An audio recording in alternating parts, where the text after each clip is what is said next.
True instruction was in his mouth, and no wrong was found on his lips.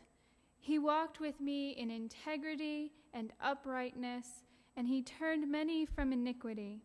For the lips of a priest should guard knowledge, and people should seek instruction from his mouth, for he is the messenger of the Lord of hosts. Don't we wish that all our priests could be described like that? Perhaps us ourselves someday, when we become priests, would have a nice epitaph like that. True teachers of wisdom, role models of integrity and uprightness, true messengers from God. I wish this would be so. It is an ambitious goal. Instead, my life right now looks like the lives of those disciples in that boat on that stormy day, afraid, covered in the mess of life, and calling out for help from anyone, especially God. Thankfully, Jesus doesn't leave those disciples hanging that day. Jesus addresses the situation in two very radical ways. Jesus addresses the disciples first, and then he addresses the storm. Both are worth pondering. Why are you afraid, you of little faith? For years, this question has seemed to me to be an accusation. Jesus accuses the disciples of not having enough faith. It seems to say, you should not be afraid. If you had more faith, you would believe that you would make it through your trials. Because you don't have enough faith, you have fallen short, and you are scared. And it's easy to see this story this way, because this is not the only time that the disciples are convicted of not having enough faith. Many times when they stand convicted, the disciples become defensive. But this time, we are not told what the disciples had to say for themselves. One can imagine that they probably thought the reason for their fear was rather obvious. But Jesus doesn't ask questions rhetorically.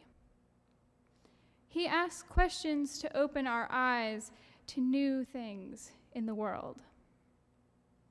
And in thinking about Jesus' question this year, I heard it a bit differently. Why are you afraid, you of little faith? This time, I heard it as a reminder that having faith means you do not need to be afraid. A reminder that faith starts little, like a mustard seed, and grows with love and hope. A reminder that God is on our side, even against forces so far beyond our control. While there are no stories in the New Testament of the disciples calming storms, there are stories of them healing people and casting out demons with their little faith. It seems that a little faith can go a very long way. Theodore of Tarsus is one person who must have had a little bit of faith. He went in faith from growing up in a small city in Asia Minor to his studies in Antioch, Constantinople, and Rome. And although he had never been to the British Isles, he went in faith to assume the bishop's throne at Canterbury when he was 66 years old, in the 7th century, no less.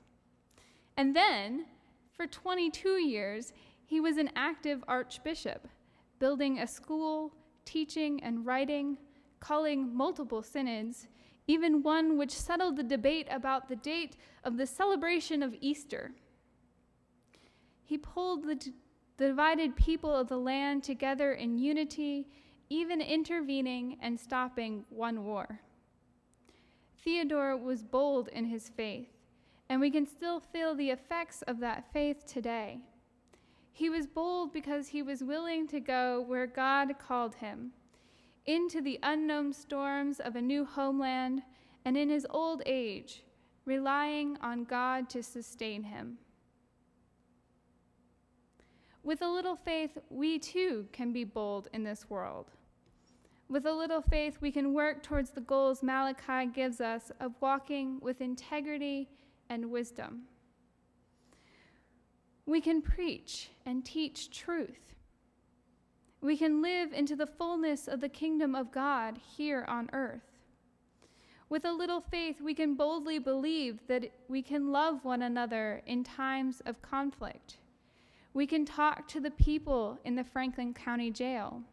We can pack groceries for the Community Action Committee. We can give money for Santa on the Mountain for children, all with just a little bit of faith. I do have one warning about calling out to God with a little bit of faith. When you call out for God to come to your aid, you should expect great things, but not always what you might imagine. The disciples called out to Jesus to save him, but they didn't obviously expect the response of raw power that they got. Well, I can only wonder what they were expecting. I know that they experienced just a little part of the awesomeness of God through Jesus' calming of that storm. So have faith, even if just a little bit, and be bold. Call out to God and expect great things. God can handle all of your chaos.